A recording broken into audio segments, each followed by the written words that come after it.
In 1991, Macintosh introduced the PowerBook computer. In 1993, Macintosh made the notepad obsolete with the Newton message pad.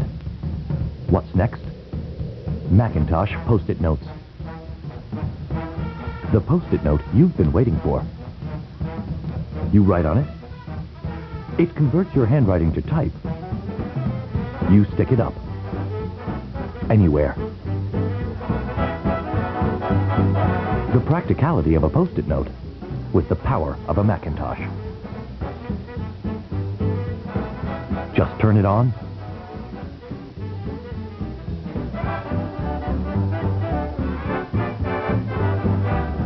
And post it.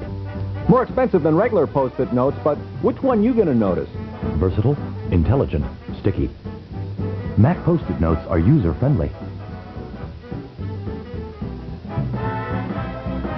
Spell checker.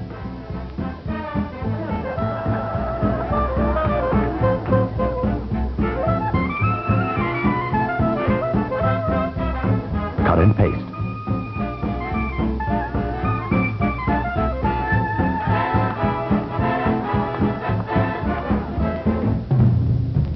Put the future in the palm of your hand.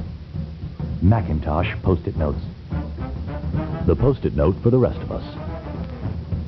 Now available in color.